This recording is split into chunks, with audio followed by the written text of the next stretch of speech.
Hi! This is Revathi.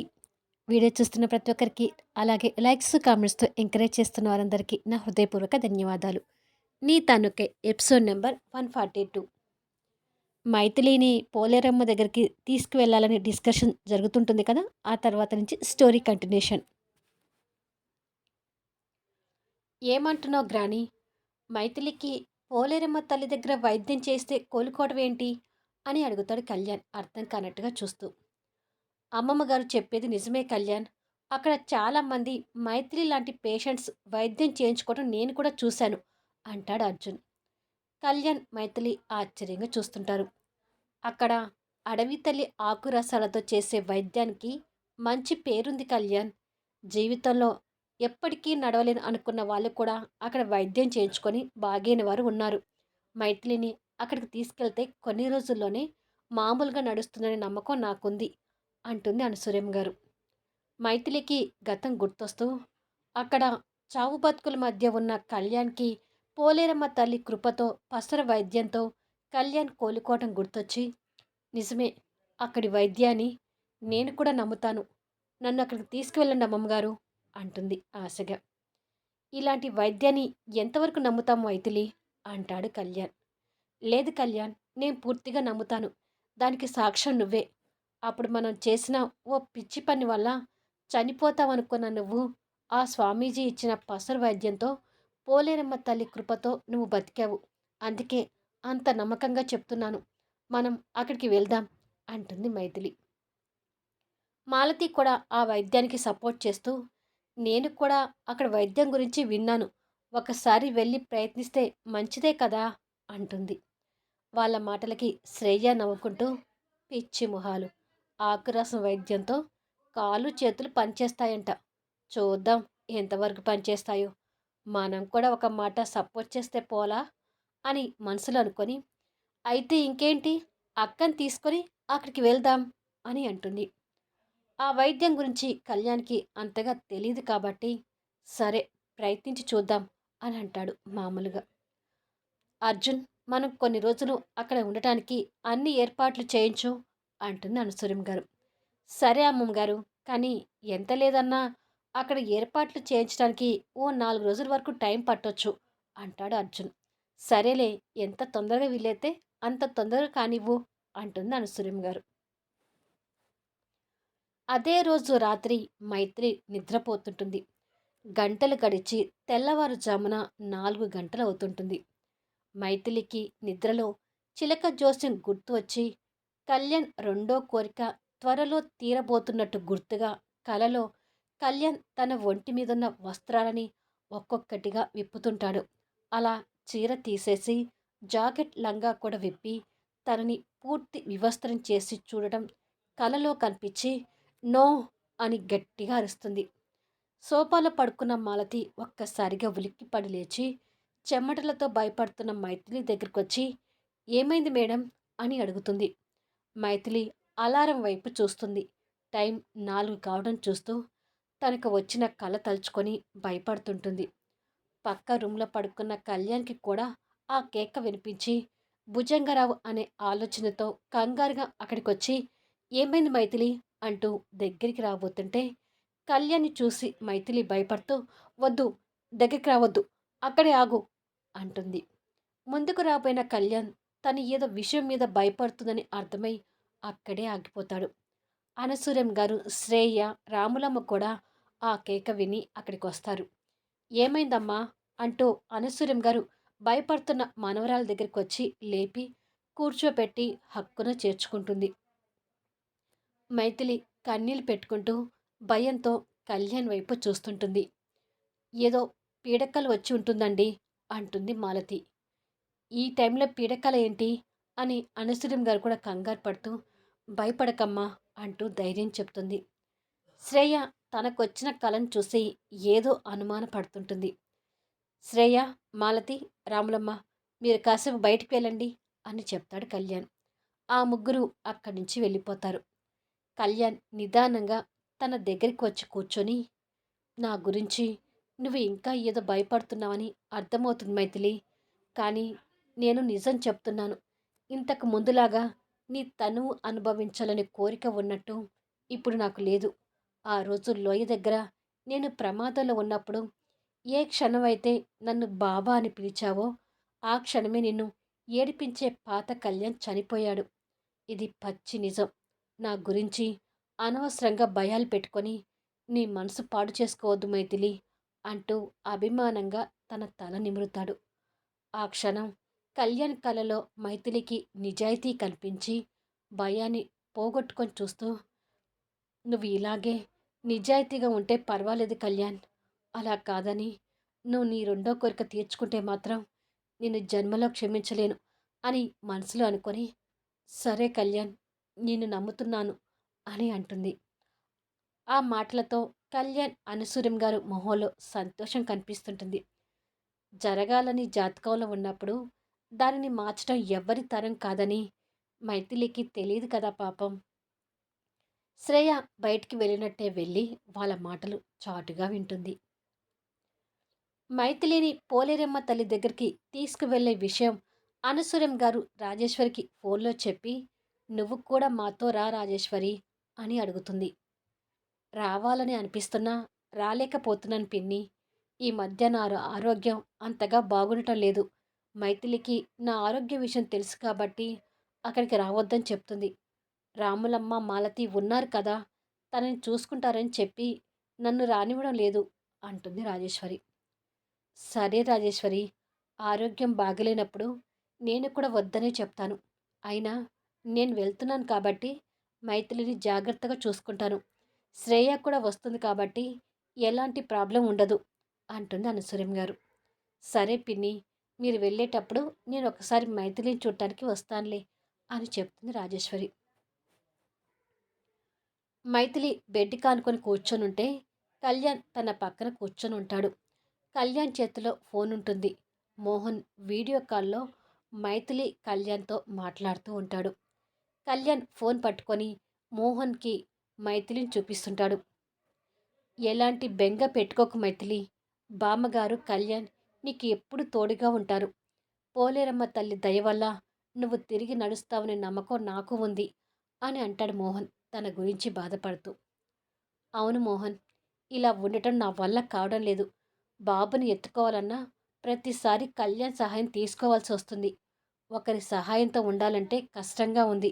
ఎప్పుడెప్పుడు నేను normal అయి నడవగలుగుతానా అని ఎదురు చూస్తున్నాను అంటుంది బాధగా. నీ పరిస్థితి చూస్తుంటే మాకే బాధగా ఉంది మైథిలి. ఇంకా నీకు ఎలా ఉంటుందో మేము అర్థం చేసుకోగలం. నేను తిరిగి ఇండియా వచ్చేటప్పటికి నువ్వు నడవాలి, నడుస్తావు కూడా అని నమ్మకంగా చెప్తాడు మోహన్. మైథిలి చిన్న నవ్వు నవ్వుతుంది. ఇంకేటి కళ్యాణ్, ఆ భుజంగరావు గురించి ఏమైనా తెలిసిందా అని అడుగుతాడు మోహన్. ఇంకా లేదు మోహన్, వాడిని వెతికే ప్రయత్నంలోనే ఉన్నాము. పేపర్లోనూ టీవీలోనూ వాడి ప్రకటన ఇచ్చాము. మొన్నటి వరకు పోలీసుల్ని ఇంటికి రక్షణగా ఉంచాము. కానీ ఇప్పుడు వారిని కావాలని తీసేశాను. మనం వాడిని వెతికే కంటే వాడే మన దగ్గరికి వచ్చి పట్టుబడతాడేమని చూస్తున్నాను అంటాడు కళ్యాణ్.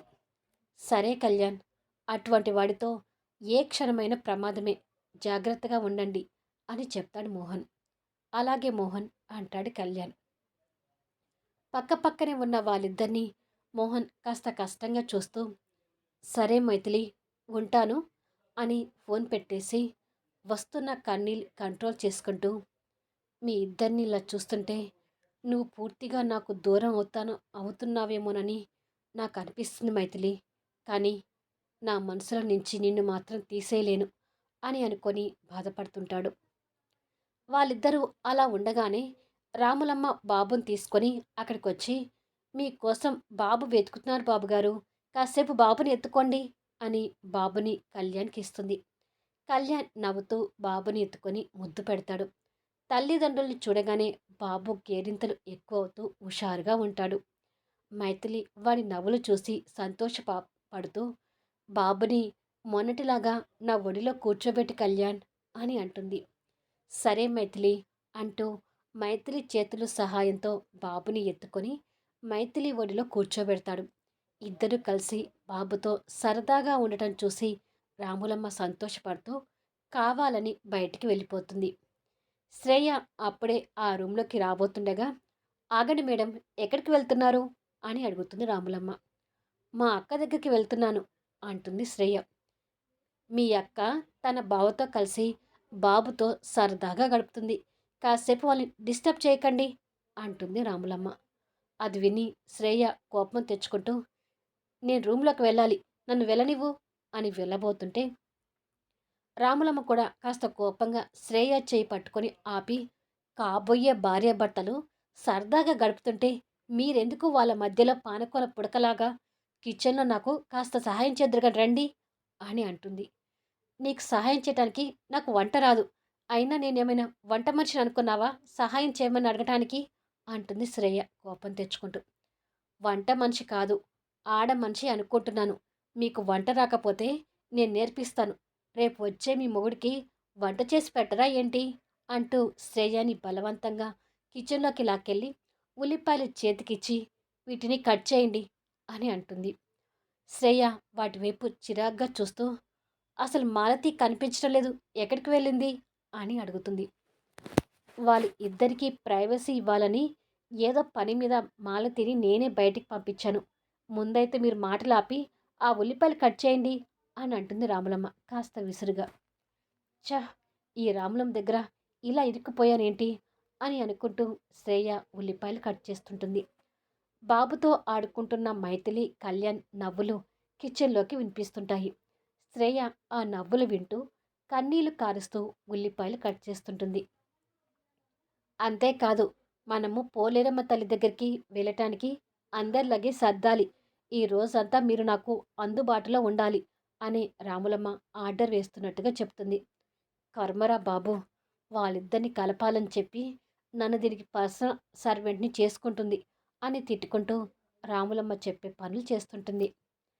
రాములమ్మ స్టవ్ ఆన్ చేసి వంట చేస్తుంటే గ్యాస్ లీక్ అయినట్టుగా వాసన వస్తుంటుంది.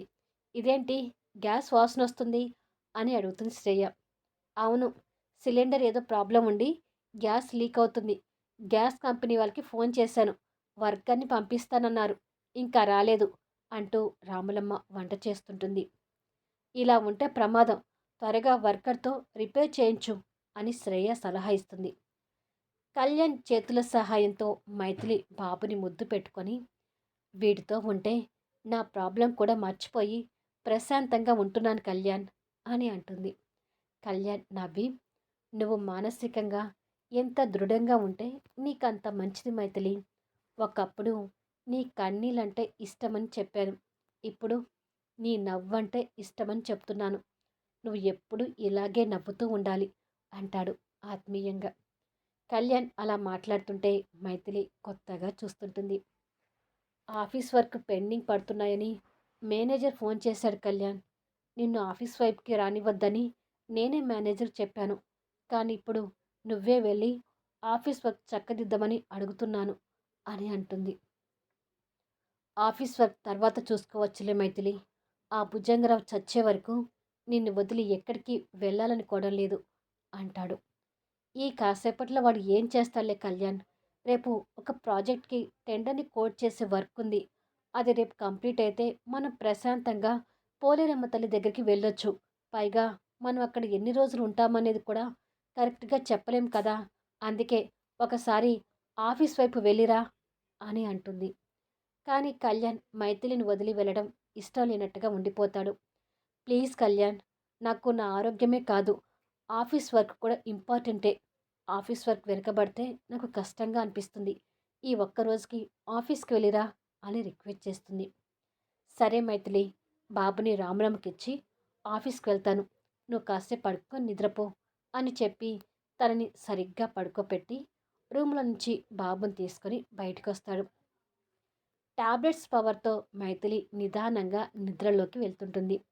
రాములమ్మ కూడా అప్పుడే వంట చేయటం పూర్తి చేసి, ఇక వెళ్ళి లగేజ్ సర్దాం పదండి అని అంటుంది శ్రేయతో. కర్మరా నాయన అని శ్రేయ తల కొట్టుకుంటూ రాములమ్మతో బయలుదేరుతుంది. బాబుతో కళ్యాణ్ వాళ్ళ దగ్గరికి అప్పుడే వచ్చి, గ్రాని కనిపించడం లేదు, ఎక్కడికి వెళ్ళింది రాములమ్మ అని అడుగుతాడు.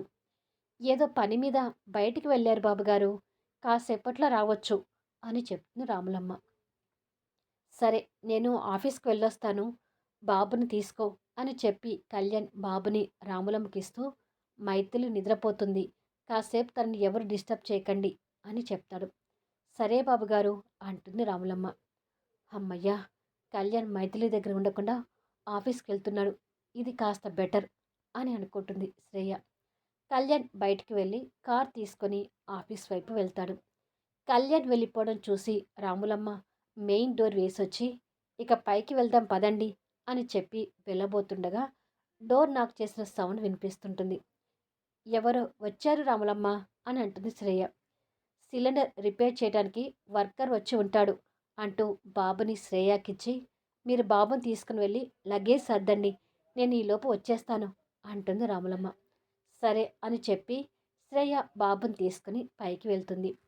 రాములమ్మ వచ్చి డోర్ తీయగానే భుజంగరావు మొహం కనిపించకుండా క్లాత్ కప్పుకొని కనిపిస్తుంటాడు. రాములమ్మ వాణ్ణి చూసి అనుమానపడుతూనే, ఎవరు నువ్వు అని అడుగుతుంది. గ్యాస్ రిపేర్ చేయడానికి వచ్చిన వర్కర్ని అని తన మెడలో ఉన్న ఐడి కార్డ్ చూపిస్తాడు. మరెందుకు అలా మొహం కనిపించకుండా గుడ్డ చుట్టుకున్నావు అని అడుగుతుంది. ఈ మధ్య వైరస్ రోగాలు వస్తున్నాయి కదా, నాకు కాస్త జాగ్రత్త ఎక్కువ, అందుకే ఇలా చుట్టుకున్నాను అంటాడు. సరేలే, కిచెన్లోకి రా అని చెప్పి అతన్ని కిచెన్లోకి తీసుకెళ్తుంది. సిలిండర్ ఏదో రిపేర్ చేస్తున్నట్టుగా నటిస్తుంటాడు. పైన శ్రేయ చిరాగ్గా బాబుని కసురుతూ, మీ అమ్మ నాన్ని విడదీయటానికి వస్తే ఈ రాములమ్మ తను చేయాల్సిన పనుల్లో నాతో చేయించుకోవడమే కాకుండా నిన్ను నాకు అప్పచెప్పి చుక్కలు చూపిస్తుంది అంటూ ఆ కోపాన్ని బాబు మీద అరుస్తూ చూపిస్తుంది. ఆ అరుపులకు భయపడి బాబు ఏడుస్తుంటాడు. కింద ఉన్న రాములమ్మకి ఆ ఏడుపు వినిపించి, పాపం అశ్వత్ బాబు ఏడుస్తున్నాడు అని అనుకొని, నువ్వు రిపేర్ కానివ్వు, నేను ఇప్పుడే వస్తాను అని చెప్పి రాములమ్మ అక్కడి నుంచి వెళ్ళిపోతుంది. అదే అవకాశంగా తీసుకున్న భుజంగరావు కిచెన్లో నుండి బయటకు వచ్చి డోర్ వేసి ఉన్న మైథిలి రూమ్ వైపు చూస్తుంటాడు. బయట ఎవరూ అతన్ని చూడటం లేదని గమనించి భుజంగరావు మైథిలి రూమ్లోకి వెళ్తాడు. మైథిలి ఆదమర్చి నిద్రపోతుంటుంది. ఆ తర్వాత ఏం జరుగుతుంది అనేది నెక్స్ట్ ఎపిసోడ్లో చూద్దాము. ఈ వీడియోపై మీ అభిప్రాయాలు తెలుపుతూ కామెంట్స్ ఇవ్వండి. అలాగే లైక్స్ ఇచ్చి సపోర్ట్ చేయండి. ఇక అంతేకాకుండా ఓ ప్రేమ ఓ పగ కొత్తగా స్టార్ట్ అయిన ఆ సీరియల్ వీడియోస్ కూడా తప్పకుండా చూడండి. మళ్ళీ నెక్స్ట్ వీడియోలో కలుద్దాము.